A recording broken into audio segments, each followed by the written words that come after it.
네, 오늘 본문의 말씀은 아마 우리가 정말 잘 알고 있을 법한 말씀입니다. 실로암 못을 어찌 보면 두고 일어나는 사건이고, 우리가 찬양으로도 잘 알고 있잖아요. 이제 특히 군대를 다녀온 남자들은 아마 이 노래를 들으면 머리로 먼저 손이 갈 겁니다. 오 주여 당시. 웃으시는 분이 없으시니까 살짝 민망한데, 네, 아무튼 이 실로암이라는 사건을 우리는 정말 잘 알고 있는 사건일 것입니다. 이 말씀에, 오늘 본문 말씀에 어떤 배경 사건들을 조금 먼저 이야기하며 말씀을 시작하고자 합니다.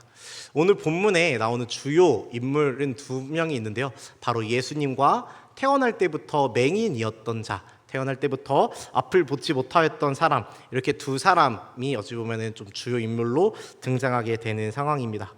예수님께서 길을 가실 때에 이 맹인된 사람 옆을 지나가셨던 것 같은데요. 그때 이 맹인을 보면서 예수님 뒤에서 따르고 있었던 제자들이 예수님께 묻습니다. 주님, 이 사람이 나면서부터 보지 못하는 맹인으로 태어난 것이 본인의 죄 때문입니까? 아니면 이 사람의 부모의 죄 때문입니까? 라고 물어보게 됩니다. 근데 이렇게 제자들이 왜 이 사람의 죄 때문인지 아니면 부모의 죄 때문인지 이 죄라는 거를 걸고 이야기를 한 이유가 있는데요. 이 당시에 유대교의 통념상 이 소경이 되는 것 혹은 문둥병 같은 이런 병, 질병에 걸리는 것은 이 질병에 걸린 사람 본인의 죄가 있거나 또는 그 부모에게 죄가 있다라는 것으로 좀 간주하는 것이 이 당시의 통념상 가지고 있었던 어떤 가치관인데요. 출애굽기 34장 7절의 말씀을 보면 이렇게 이야기합니다. 인자를 1000대까지 베풀며 악과 과실과 죄를 용서하리라. 그러나 벌을 면제하지는 아니하고 아버지의 악행을 자손 3, 4대까지 보응하리라 라고 이야기하고 계십니다. 모세가 시내산에서 두 번째 돌판, 이제 첫 번째 십계명 돌판을 가지고 내려왔을 때 이스라엘 백성들이 범죄하고 있는 것을 보고 그것을 깨뜨리게 되고요. 이 일들을 해결한 뒤에 다시 시내산으로 두 번째 돌판을 가지고 올라가는 그때에 하나님께서 이 모세에게 하셨던 말씀이 방금 읽었던 말씀인데요. 이스라엘 백성이 하나님 앞에서 죄를 범함으로 받아야 하는 벌, 그리고 죄에 대한 그 대가를 면하지 아니하시고 그들의 악행을 그 자손 3, 4대까지 갚게 하겠다는 하나님의 말씀입니다. 즉 죄의 영향이 자손에게까지 이어지게 하겠다라고 하시는 말씀으로 볼 수 있는 본문이고요.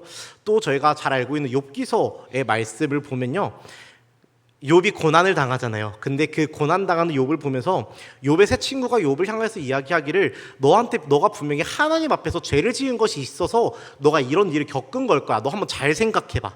너한테 죄가 있을 거야. 그 죄를 해결해야지, 그래야지 하나님께 용서받아야지 라고 하면서 이 욥의 이 고난에 있어서 죄라는 관점을 두고 보는 것을 우리가 알 수 있는데요. 이러한 말씀들을 통해서 유대교 사람들은 고난 혹은 질병 이런 것들을 자신이 지었든 혹은 자신의 부모가 지었든 죄와 연관되어져 있다라고 그런 사상을 가지고 있었습니다. 그리고 이 유대 민족이었던 유대 사람이었던 이 제자들 역시 이런 관점을 가지고 예수님께 물어본 것입니다. 이 사람의 죄 때문에 맹인으로 태어난 것입니까? 아니면은 이 사람의 부모의 죄 때문에 이렇게 맹인으로 태어난 것입니까? 물어본 것입니다. 그렇다면은 이 이야기를 옆에서 지나가면서 하는 얘기였겠지만 듣고 들렸겠죠, 맹인에게. 이 듣고 있었던 맹인은 과연 어떠한 마음이었을까요? 오늘 본문의 앞장인 이제 8장, 요한복음 8장의 말씀 마지막 절에서 예수님께서 성전을 나오시면서 이제 8장 말씀이 마무리되어지고 오늘 읽은 본문 말씀이 이어지는데요. 성전에서 나오셔서 이제 길을 가시다가 이제 맹인을 보게 되신 건데, 당시에 예루살렘 성전을 중심으로 이제 거지들이 이렇게 있었다라고 합니다. 그래서 성전 기도 시간에 맞춰서 사람들의 통행이 빈번한 성전 입구에 이런 거지들이 모여서 구걸했었다라고 하는데요. 이 소경은 육체적인 어찌 보면 장애, 어떤 앞을 보지 못하는 장애를 가지고 있었기에 일을 하며 돈을 벌 수도 없었을 거고, 본인의 어떤 능력껏 이런 것들을 돈을 벌 수 있는 그런 기술이라는 것이 없었을 것입니다. 그렇기 때문에 이 맹인은 아마 이 성전문 근처에서 사람들, 기도하러 오는 사람들에게 구걸하면서 있는 그런 처지에 있었을 것이라고 추측이 되어지는데요. 소경으로 태어난 자신 때문에 아마 이 부모님은 아까 전에 얘기했듯이 부모님께서 죄가 있는 거 아니냐라는 이야기를 아마 들었을 것이고, 아마 부모님이 그런 이야기를 듣는다라는 것을 결코 모르지 않았을 것입니다. 그리고 이를 듣고 부모님에 대한 어떤 미안한 마음들이 있었을 것이라고 생각이 되어지고요. 그리고 본인의 어떤 마음속에는 억울함, 나는 아무 죄가 없는데, 나는 그냥 이렇게 태어난 건데 왜 내가 이런 수모를 겪어야 되지? 내가 왜 앞을 보지 못하는 사람으로 태어나서 이 성전 문 근처에 앉아서 이렇게 구걸하는 사람으로 살아가야 되지? 라는 생각들이 늘 그 안에 있었을 것이고, 이제는 그러한 시간들을 견디다가 이제는 스스로 이제 그 세상의 소리들, 이 사람은 죄인이야 혹은 이 사람의 부모는 죄인이야 라는 소리를 이제는 받아들이면서, 그래, 나는 죄인이야, 나는 더러운 사람이야, 나는 이렇게 살아도 마땅한 사람이야 라고 하면서 스스로를 포기하면서 자책하면서 스스로의 마음을 계속 죽이면서 그 성전문 근처에 앉아서 구걸하면서 살고 있지 않았을까 생각이 되어지는데요. 이 맹인의 죄 혹은 부모의 죄로 이야기하고 있는 이 제자들의 이야기, 그거를 아마 이 맹인도 들었을 것입니다. 그리고 뿐만 아니라 이 뒤에 예수님께서 이 맹인을 두고 하시는 말씀을 아마 맹인은 들렸을 것입니다. 아마 제자들과 예수님께서 이렇게 얘기하진 않았겠죠. 예수님, 설마 저 맹인이 이렇게 얘기하지 않았어요. 예수님이 야야야, 저 사람의 죄 때문이야, 이렇게 이야기하지 않았을 것입니다. 예수님, 근데 저 맹인은 부모님의 죄 때문일까 자신의 죄 때문일까? 이렇게 아마 제자들이 물었을 거고, 예수님은 저 사람의 죄 혹은 부모의 죄가 아니다 라고 아마 이야기를 하셨겠죠. 이렇게 속삭이듯이가 아니라 아마 그 이야기를 맹인에게도 들렸을 것입니다. 근데 맹인에게 들려진 예수님의 음성, 예수님의 말이 어떠한 말이었냐면요, 이 사람이나 그 부모의 죄로 인한 것이 아니라 그에게서 하나님이 하시는 일을 나타내고자 하심이다 라고 하는 말을 아마 이 맹인에게 들렸을 것입니다. 이 말을 들은 맹인은 어떠한 마음이었을까요? 이 말을 모두가 자신을 향해서 죄인이다 라고 말하고 있을 때, 이 사람은 죄인이 아니라 하나님의 일을 위해서 이렇게 태어난 거야 라는 말을 들은 이 맹인의 마음은 과연 어떠했을까요? 아마 이 세상의 소리로부터 산산이 부서지고 짓눌렸던 나는 죄인이야, 나는 더러운 사람이야, 나는 이렇게 살아도 마땅해 라고 여겨졌던 이 맹인의 마음속에 있었던 이 처절했던 이 마음이 예수님의 이 한마디로 인하여서 조금씩 회복이 되어지지 않았을까요? 아, 그렇구나, 나는 죄인이 아니라 하나님의 일을 위하여서 만들어진 사람인 거구나 라는 이 말 한마디가 이 맹인의 마음을 회복하지 않았을까 생각이 되어집니다. 자신을 보는 모든 사람이 자신을 죄인 혹은 죄인의 자녀로 보았을 텐데요, 이 지나다니던 사람들이 자신을 동정하는 마음으로 동전을 주었을 거고, 혹은 그 동정하면서도 죄인은 가까이 하지 않겠다라는 마음으로 동전 하나 딱 던져주고 그냥 자신의 갈 길을 가고 있었던 이런 사람들, 자신의 이야기도 자신의 편도 들어주지 않는 이 사람들 사이에서 자신의 편이 되어줘서 자신이 죄인이 아니다라고 말해주는 이 예수님의 음성이 이 맹인에게는 위로로 들려졌을 것입니다. 예수님께서 이야기하신 이 사람은 하나님의 일을 나타내기 위하여서 이렇게 태어난 거다라고 하는 이 말씀은 단순한 부정이 아니었을 것입니다. 세상이 말하던 맹인의 가치를, 세상에서 이 맹인의 가치를, 이 사람은 죄인이다라고 말하던 이 가치를 부정하는 말씀이었을 것입니다. 맹인으로 태어난 것은 하나님이 하시는 일을 나타내고자 하심이라고 말씀하시므로 맹인의 존재 가치 자체를 죄인이라는 가치에서 이제는 하나님의 영광을 위하여서, 하나님의 일을 위하여서 태어난 사람이라는 존재 가치로 변화시키시고 회복시키셨다라는 것입니다. 즉 죄인으로 태어난 이 맹인을 하나님의 영광을 위해 태어난 자로 회복시키시는 한마디셨다라는 것입니다.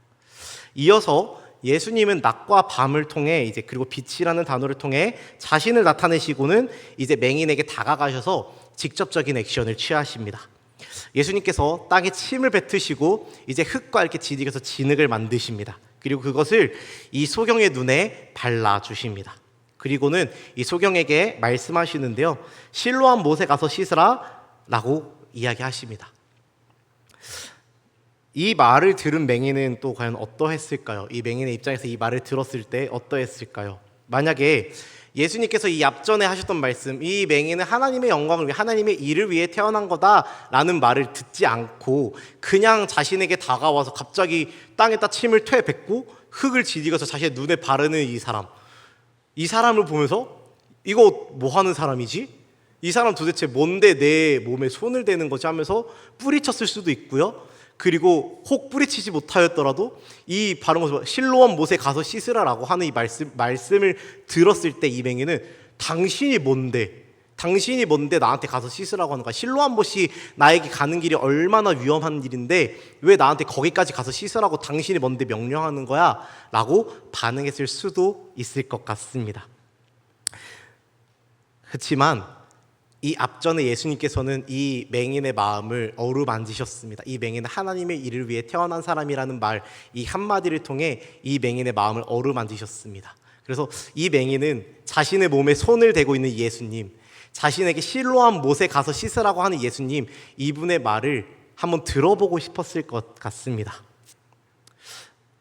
그렇게 이제 예수님의 말씀으로 이 마음이 회복되던 이 맹인은 순종할 결심을 하게 됩니다. 그리고 순종하여서 실로암 못으로 나아가게 됩니다. 과연 이 맹인이 실로암 못으로 가는 이 길이 순탄했을까요? 제가 여기서 이제 눈을 감고 여기를 내려가서 저기 본당 뒷문으로 나갈 때까지 눈을 감고 눈을 가리고 있는다고 했을 때도 고작 이만큼 100m도 안 되는 이 거리를 제가 간다라고 했을 때도 위험한 요소가 너무나도 많습니다. 제가 어디에 걸려 넘어질 수도 있고요. 혹은 의자에 부딪힐 수도 있고요. 혹은 발이 꼬여가지고 넘어질 수도 있습니다. 그런데 제가 여기서 저기까지만 가도 위험한 요소가 정말 많습니다. 하지만 이 맹인은 그러한 길임에도 불구하고 나아가는데요. 성전 근처에 이 맹인이 있었다라는 전제하에, 가정하에 성전 남쪽 끝에서부터 실로암 못까지 가는 이 길은 산 아래로 내려가는 내림박 길이고요. 600m에서 700m 정도 되는 길이라고 합니다. 이 성전의 남쪽에서, 그러니까 가장 가까운 쪽에서 거리를 재도 이만큼이라고 합니다. 우리의 생각으로는 600에서 700m 가까운 거리라고 생각될 수 있으나 10분이면 갈 수 있는 거리입니다. 하지만 이 맹인은 목숨을 걸고 가야 되는 길이었습니다. 그 당시에 아스팔트 도로가 아닙니다. 흙바닥이고 수많은 돌들이 굴러다닙니다. 이 맹인의 발을 걸 수 있는 것들이 너무나도 많습니다. 그리고 죄인을 가까이 하지 않았던 유대인 사람들, 이 사람들조차도 이 맹인에게는 결코 쉽지 않은 걸림돌이었을 것입니다. 그럼에도 자신을 죄인이 아닌 하나님의 일을 위한 사람으로 여겨주는 분의 말씀에 순종함으로 실로암 못까지 나아갑니다. 맹인이 실로암 못에 도착하게 되고 그곳에서 물로 자신의 눈, 이제 겉이 딱딱하게 굳어진 그 진흙을 씻어내게 됩니다. 그리고 이제는 그 맹인의 눈에 한 줄기 빛이 들어오게 되고요. 자신이 씻고 있었던 그 물결이 보이게 되고 자신의 이 사람이 어떻게 될까 궁금하여서 뒤따라오던 사람들의 모습이 보였을 것입니다. 평생 소망 없이 빛도 없이 살아가던 이 맹인의 삶에 정말 소망이 생겨나고 빛이 드러나는 순간이 되어집니다. 그렇게 예수님께서는 맹인이라는 한 영혼을 회복시키시는 이러한 사건을 일으키십니다. 예수님께서 이 맹인을 만나주셨듯이, 이 맹인을 회복시키셨듯이 우리의 인생 가운데도 찾아오시는 분이십니다. 그리고 예수님이 우리 인생 가운데 찾아오시면 이 맹인의 인생이 회복되어졌듯이 우리의 인생 역시도 회복되어지는 것을 우리가 말씀을 통해 알 수 있습니다. 그렇다면 예수님께서 우리 삶 가운데 찾아오셨을 때, 우리가 예수님을 만났을 때 우리 삶 가운데 어떠한 회복이 일어날까요? 첫째로는 우리의 존재 가치가 회복되어집니다. 이 세상은 우리를 어떠한 기준을 가지고 우리를 판단하나요? 어떤 능력을 기준으로 우리를 판단하게 되어지고 외모를 기준으로 혹은 부유함의 정도를 기준으로 우리의 우리의 존재 가치를 값을 매겨버립니다. 우리 아이들은 어떤가요? 이제 드라마나 만화에서나 보던 내용이긴 한데 이게 실제로 있는 내용이라고 하더라고요. 아이들이 아파트 값에 따라서 우리 아이들의 가치가 결정됩니다. 이러한 일들이 실제로 있는 일이더라고요. 제가 이전에 사역하던 세종에 있는 학생들 안에서 실제로 아이들이 학교에서 서로 너는 어디 아파트 살아? 라는 것들을 물어보고 정말 할아버지 할머니와 살고 있는 그 외곽 쪽에서 살고 있는 아이들은 친구가 없이 홀로 지내는 일들이 실제로 있었던 일이더라고요. 근데요, 이렇게 세상은 우리의 진짜 진정한 존재 가치를 바라보는 것이 아니라 어떠한 세상의 가치들, 세상의 기준들을 가지고 우리의 값을 매겨버립니다. 우리의 존재 가치를 매겨버립니다. 그 안에서 누군가는 우월감을, 누군가는 열등감을 느끼면서 그 안에서 마음이 서서히 죽어가는 영혼들을 보게 되어집니다. 그런 우리에게 예수님이 찾아오시게 되면요, 그런 우리가 예수님을 만나게 되면요, 우리의 존재 가치가 회복되어지는 것입니다. 세상에서 무시받고 세상에서 열등감에 빠져있던 나에게 너는 세상에서 무시받고 열등감에 젖어있는 사람이 아니라 하나님의 영광을 위해 창조된 사람이야 라고 말씀하시는 하나님의 은혜가 우리 가운데 일어나게 되는 것입니다. 로마서 8장 16절에 이렇게 말씀하고 계십니다. 성령이 친히 우리의 영과 더불어 우리가 하나님의 자녀인 것을 증언하시나니. 아멘. 그리스도의 영, 성령이 우리 안에 거하시면요, 우리에게 어떠한 일을 행하시냐면요, 우리가 하나님의 자녀인 것을 증언하신다라고 이야기하십니다. 예수님께서 우리에게 오셔서 가장 먼저 하시는 것은 우리의 존재 가치를 세상이 말하는 너는 보잘것없는 사람이야, 너 돈 없어, 너는 우리와 어울릴 수 없어, 너 외모가 너 못생겼어, 야 저기 밑바닥으로 내려가 라고 하는, 이렇게 말하는 이 세상의 가치, 이러한 세상의 가치 가운데서 예수님께서는 아니야, 너는 내가 사랑하는, 너는 내 자녀인, 내 하나뿐인 내 아들이야 라고 말씀하심으로 우리의 존재 가치를 회복시키신다라는 것입니다. 이러한 예수 그리스도의 사랑을 경험하심으로, 이러한 예수 그리스도를 만나심으로 이 세상에서 말하는 존재 가치에서 이제는 하나님의 자녀로, 하나님의 하나뿐인 창조물로, 하나님의 어여쁜 피조물로 정말 그 존재 가치가 회복되어지는 역사가 우리 가운데 일어나기를 간절히 소망합니다. 두 번째로, 예수님께서 우리 가운데 찾아오시게 되면요, 우리에게 어떠한 일이 일어나면요, 비전이 우리에게 주어집니다. 예수님께서 맹인의 눈에 진흙을 바르시며 그에게 말씀하십니다. 실로암 못으로 가서 씻어라. 이 맹인은 보이는 것도 없이, 아무런 소망도 없고 아무런 꿈도 없이 하루하루를 그저 구걸하면서 살아가고 있었을 것입니다. 그런 맹인에게 꿈을 심어주시는 것입니다. 인생의 소망을 심어주시는 것입니다. 그저 성전 근처에 앉아서 구걸하면서 돈을 받으면서 이걸로 내 생계를 유지하다 평생 살다가 그냥 죽어야지 라고 하며 아무 소망 없이 살고 있는 이 맹인에게 실로암이라는 방향, 실로암이라는 비전을 보여주시는 것입니다. 마찬가지로 예수님께서 우리 삶에 찾아오시게 되면요, 우리에게 비전을 보여주십니다. 우리가 나아가야 할 방향을 말씀해 주시고요, 우리가 삶 가운데서 바라보아야 할 하나님의 꿈을 우리에게 보여주십니다. 그리고 예수님이 보여주신 이 실로암이라는 비전을 향하여서 나아간 맹인, 힘들지만 결코 그 길이 평탄치 않았지만 그 어렵고 두려운 길로 나아간, 그 비전을 향해서 나아간 이 맹인의 삶 어떻게 되어졌나요? 그는 그 실로암, 하나님이 보여준 비전으로 나아갔을 때 하나님의 일하심을 경험하게 됩니다. 우리 성도님들의 삶에서도 예수 그리스도께서 찾아가시고 만나주심으로 하나님의 꿈을 보여주시고 하나님의 비전을 보여주시고, 그리고 그 꿈꾸게 하신 길, 그 비전으로 우리가 순종함으로 나아갔을 때 하나님의 일하심이 경험되어지는 삶을 누리시길 간절히 소망합니다. 그리고 마지막으로, 예수님께서 우리 삶에 찾아와 만나주시면 우리 가운데 일어나게 되는 일은요, 전하게 됩니다. 예수님께서 만나서 회복시킨 사람, 예수님께서 만나서 비전을 준 사람은 결국 그 사람의 이제 삶이 어떻게 변화되어지냐면요, 전하는 자의 삶으로 변화되어진다라는 것입니다. 이 맹인이 눈을 뜨게 된 후에 사람들이 내 눈이 어떻게 된 거냐라고 묻습니다. 그 물음에 맹인이 이제 이렇게 대답하는데요, 요한복음 9장 11절 말씀입니다. 대답하되 예수라 하는 그 사람이 진흙을 이겨 내 눈에 바르고 나더러 실로암에 가서 씻으라 하기에 가서 씻었더니 보게 되었더라. 아멘. 이후에 이제 이 맹인이 바리새인들 앞에 서게 되기도 하는데요, 맹인의 부모는 이제 맹인이었던 사람이죠. 이 맹인이었던 사람의 부모는 이 맹인이었던 이 사람이 어떻게 보게 되었는지 모른다라고 이야기합니다.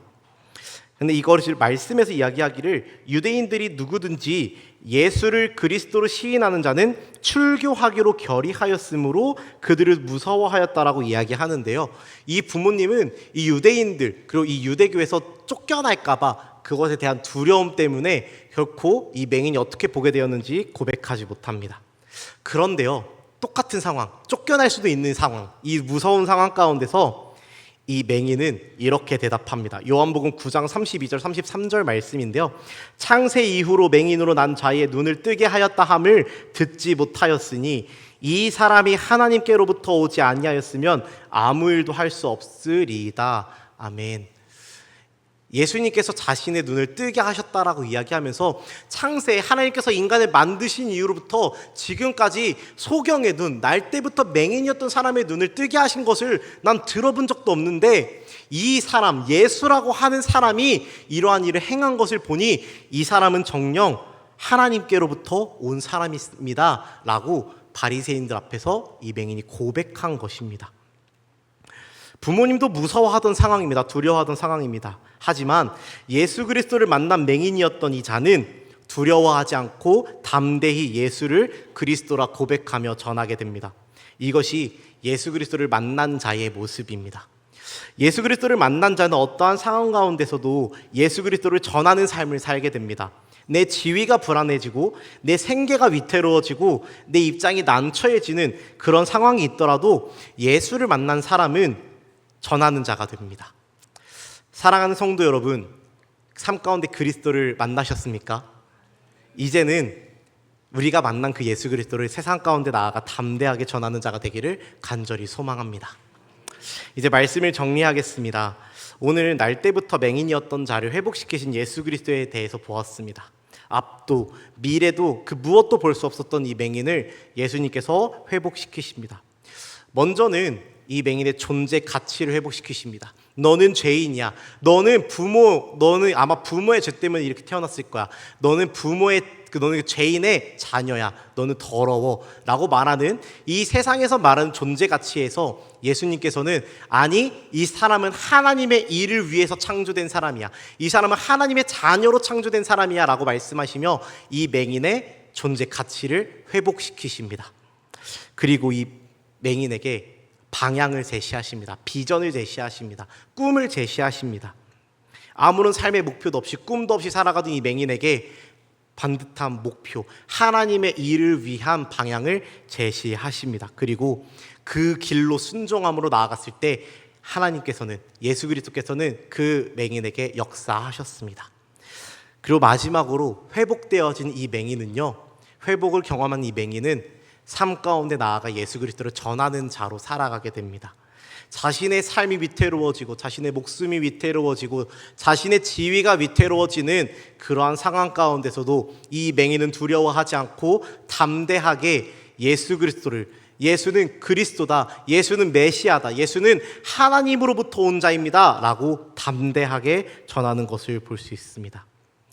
오늘 말씀의 맹인과 같이 예수 그리스도를 만남을 통하여 삶의 회복이 일어나고 하나님의 일하심이 경험되어짐으로 그리스도를 세상 가운데 전하며 살아가는 우리 평안교회 모든 성도님들이 되시기를 간절히 소망하고 축복합니다.